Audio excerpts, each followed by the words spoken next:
want to introduce you to our panel here. At the end here, we have Sam Dodson, who's CEO of Alyrica Networks.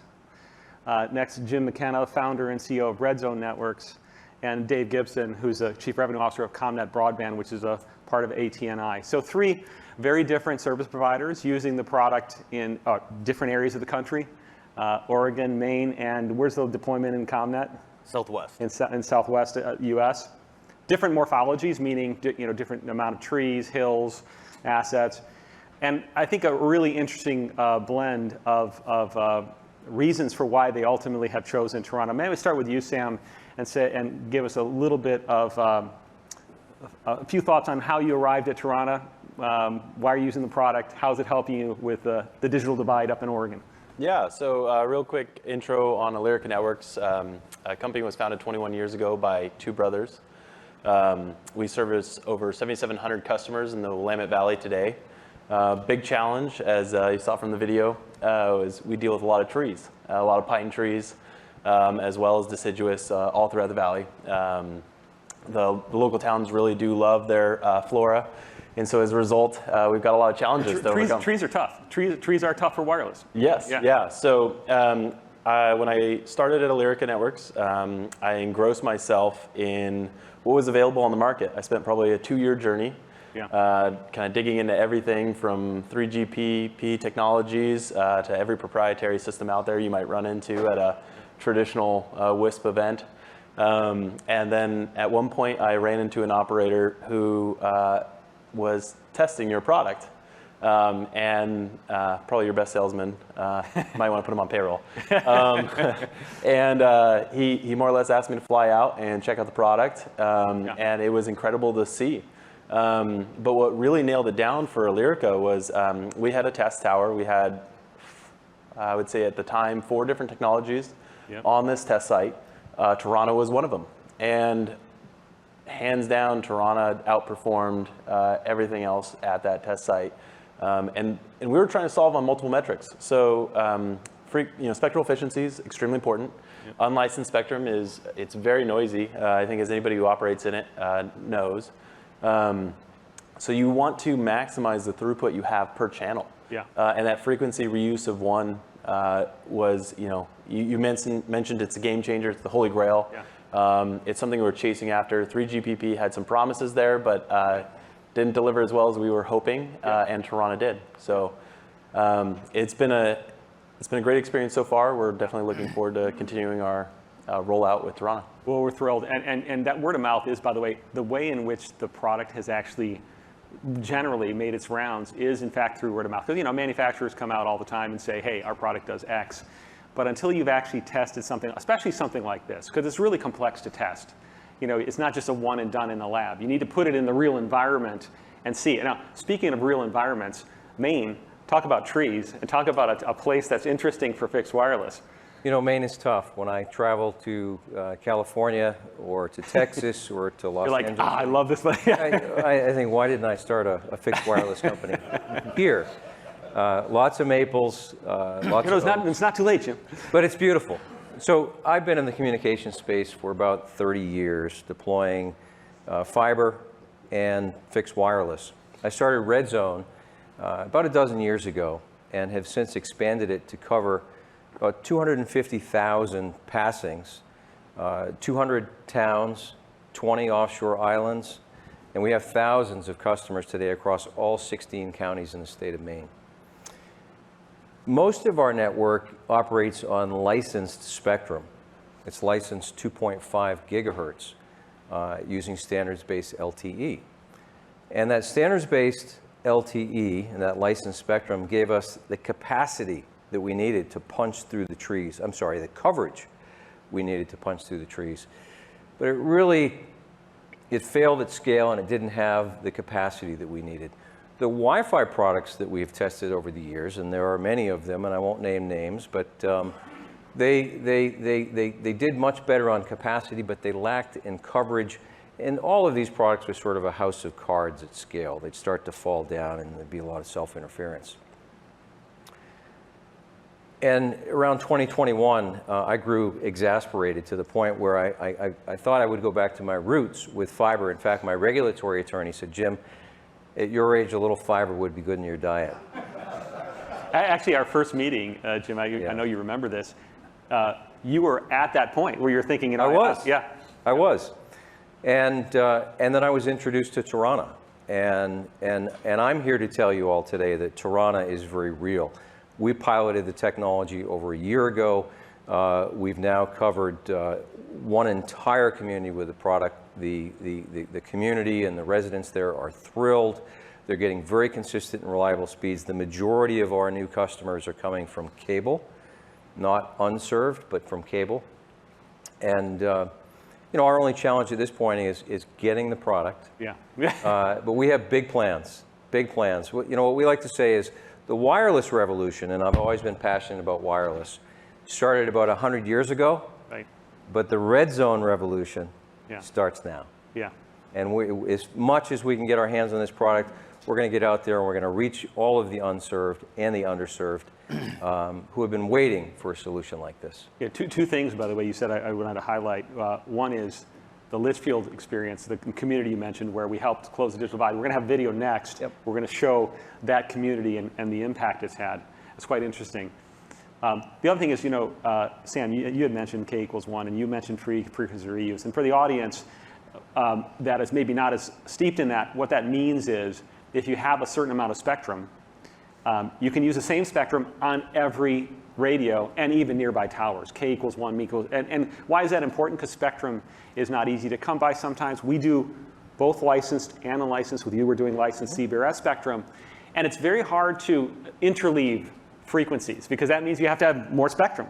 And it costs money and it's complex. If you can do K=1, that means you can deploy the same spectrum everywhere and let the system cancel the interference for you. So that ends up being a fairly big issue. It's huge. It reduces the friction of deploying. Yeah, great. Okay, next, Dave. Really interesting difference because you guys started as a mobile roaming company.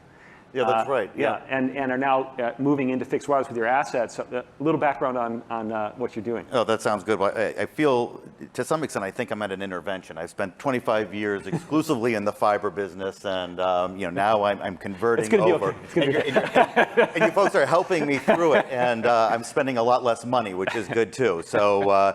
Anyway, my name's Dave Gibson. So Commnet Broadband is really like a 20-year-old startup. We started in 2002. We were a mobile roaming operator in what I would define as the ultra-rural Southwest. So we traded trees for rocks, essentially, and you know, built a pretty significant network. About a year ago, we started to reimagine what the organization was going to look like going forward. So while we had really a telco background doing mobile roaming with about 20,000 fixed wireless subscribers or wireless subscribers, low band, mid band, we decided that as we moved into becoming a more traditional tower operator and backhaul provider, that we would bifurcate the network and really, you know, do a traditional mobile practice, but get into a freestanding, self-supporting fixed wireless product line. Yep.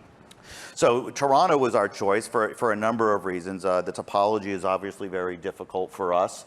But more importantly, the market is difficult. You know, we don't have the luxury of having a dense population, which means that every customer counts for us. Right. And they're all very far away. So, you know, what's important is that, you know, we can go out and deploy confidently, but more importantly, when we install the customer, we have the sense of confidence that we can grow with the customer's needs and demands. So that's one of the reasons why we chose Tirana. And you know, we just finished our first set of, internally we call them friendly user trials. I don't think they were very friendly because they were customers on one of our legacy products, and they were picked specifically because they were not friendly users. And we went out and we swapped about 20 customers out over a 2-day period. We saw a 10x increase in throughput, and instantly we were getting feedback where they didn't quite say that all sins were forgiven, but they were very, very happy with with the performance and reliability, and a lot of them were, talking about how they could finally stream, and they weren't getting the Wheel of Death on Netflix and those types of things. So it's really living up to our expectations so far. You mentioned, Jim, cable. You're taking customers off, I presume, of a previous fixed wireless, Dave? Is that that's what they're coming, the unfriendly customers. I like that, by the way. That's a new strategy. Go to your unfriendly customers first. I like that. I'm going to trademark that. Yeah. But what's interesting is, and I think it's an important point, is that people think cable, they think, oh, cable's pretty good. You can never take something that big and say it's pretty good. There is such a wide, and you're going to see in a video in a minute, a really humorous take on this. There's such a broad set of customers on cable, some of which are well served, but many of which are on older plant, not upgraded. It's not easy to upgrade that plant. Fiber is very expensive and time consuming, but cable too is actually quite expensive and time consuming to upgrade, because it was originally built as a video network, not as a data network. So one of the things about all of when you look at that distribution, and you say, okay, 25 million, how's it possible? 25 million homes are and underserved. How's that possible? Because obviously cable's everywhere, right? And DSL's everywhere. DSL's, of course, running out of gas. So when you're going out and you're deciding this kind of interesting question to each of you, actually, how do you determine where to go?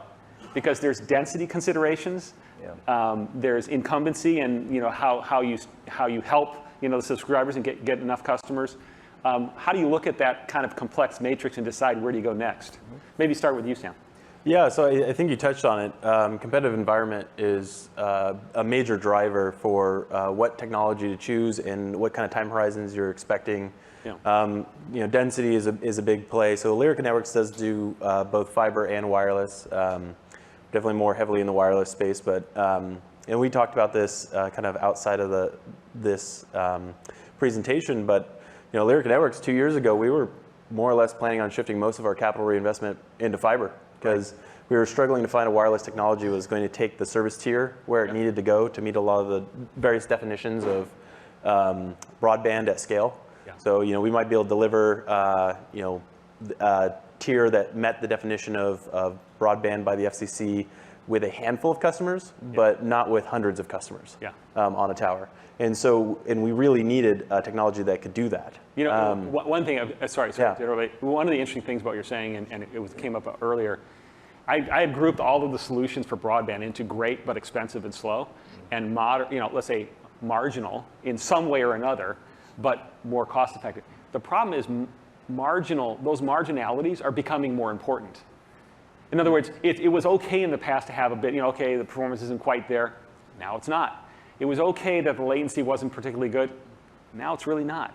So I think one of the other things going on here, I'll let you finish your point, but when I was free running there, is that when you said that you were going to go all fiber, the reason you were going to go all fiber was because ultimately you felt end game broadband could only be delivered that way. Bottom line, right? Yes, and so there's almost a window of like, where do you apply this technology? Right. And the window for wireless was shrinking every year. Yep. And what Tarana's allowed us to do is reopen that window. Yep. So it applies to more markets than than wireless would have without Tarana. Yep. And so that's great for us, because from a capital cost per customer, it's a lot easier to grow with wireless than it is with fiber. Not to mention, you bury your capital in the ground, literally, with certain technologies, and you might make that investment for a year and a half to 2 years at a time before you see revenues. Whereas with wireless, you're seeing revenues in months, not years. Right away. Yeah. And Jim, you have a slightly different take on this, which is basically the world's gone wireless in every other way.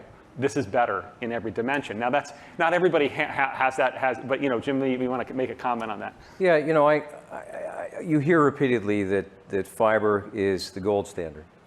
And what we like to say is, if fiber is the gold standard, then wireless is the diamond standard. And I say that not because it's 80% less cost to build and can be deployed in 1/5 the time. I say it because, future-proof broadband really means broadband everywhere. I mean, here and here, in the farm, in the field.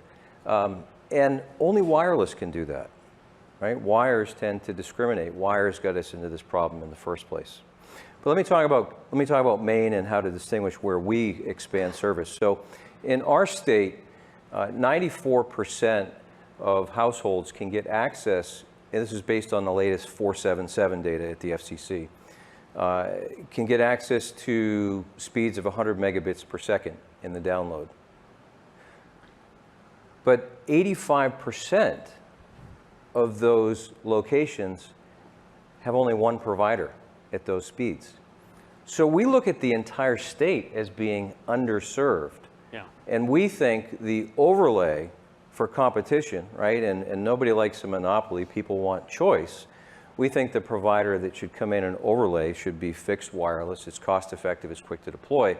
And the technology that gets you there is Tirana, because it's the long game.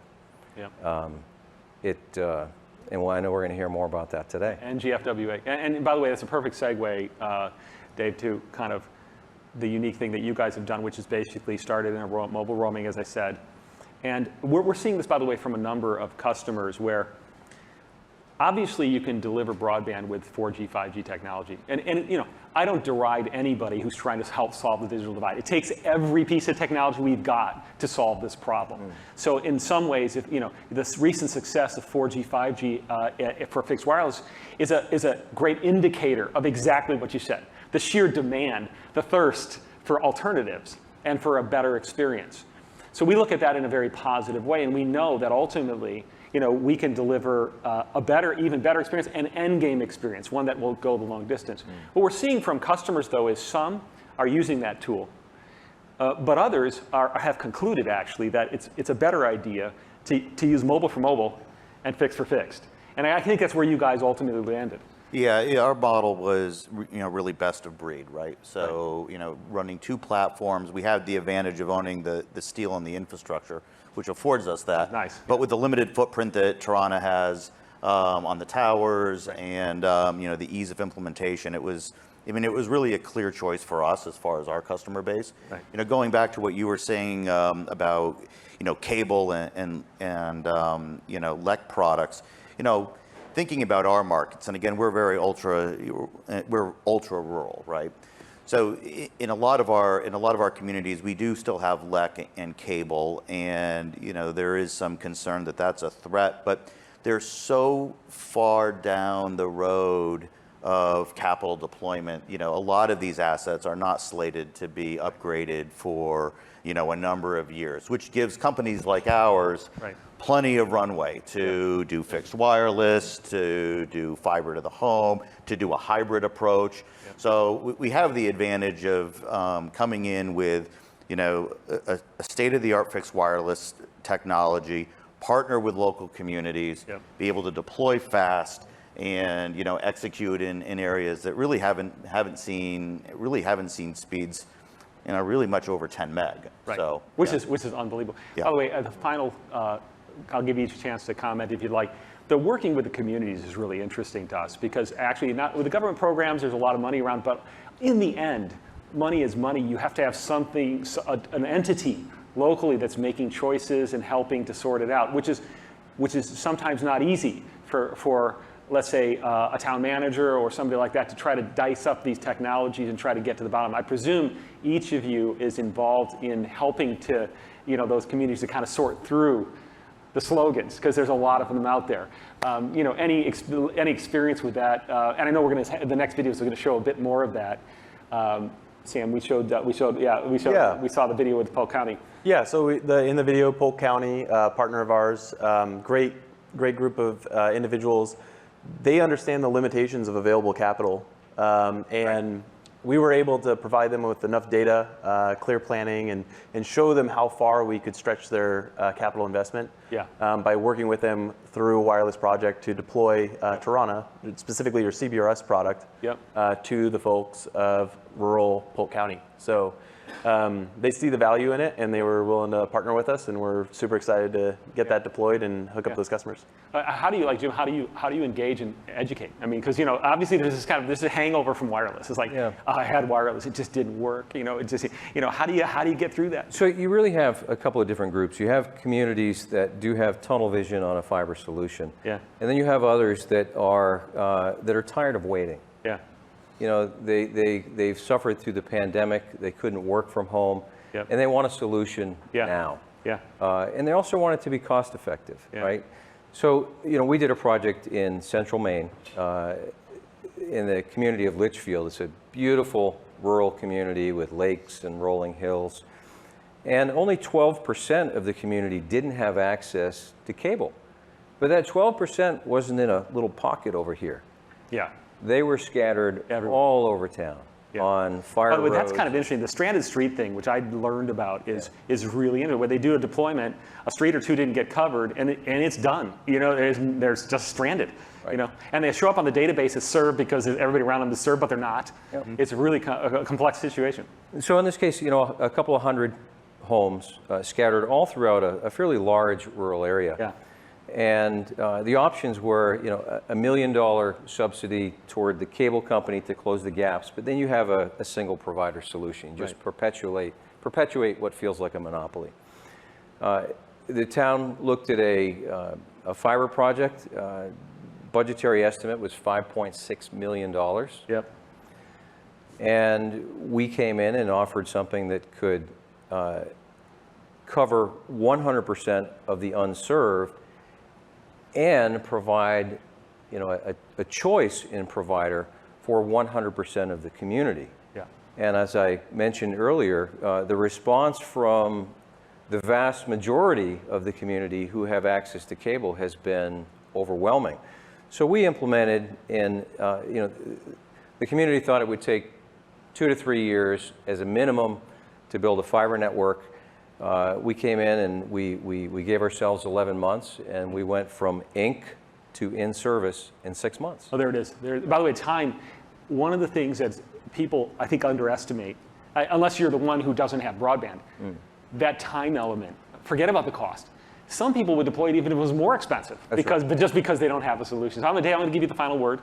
I think and then we're going to go to some really nice video, really exemplifying what we've been discussing. I'll just dovetail into what you were talking about with regards to community engagement. So, being from the Northeast myself, it's interesting. Some of our areas, when you talk about county partnerships, there are counties in our service area that are larger than Connecticut, Massachusetts. It's massive areas. Counties that are larger than those states. Yeah. It's incredible. So when you go to these counties, whereas in a lot of communities you have 80% of your population sort of in that downtown or a central location, and then the other 20% on the outskirts. Right. In our service area, that's not necessarily the case. You really could have 10% or 15% in the core area, and then 85% surrounding. So as you can imagine, the politics of working with county government is really different when most of the constituents are outside of that core area. Yeah. So that's that's difficult. So this is a product that we've been able to successfully put in front of them and say, listen, we're going to give we're going to be able to give a majority of your residents access to throughputs and connectivity that would mirror what folks who are in downtown or in the more dense populated part of the county is. Yep. And that's been very appealing. So it really has helped us quite a bit. It really is remarkable how broadband become a part of the real estate question. It really is. When you're buying a house, like, oh, it doesn't have broadband? Yeah, no, maybe not. It's really fascinating. Okay, look, we're going to roll some additional video that I think you'll find really fun and entertaining. Actually, there's some really great stuff in here. And we're going to come back and talk about the new product announcement that we're going to do today, which is going to further underscore where this is going, which we think is, as I said, a real exciting place.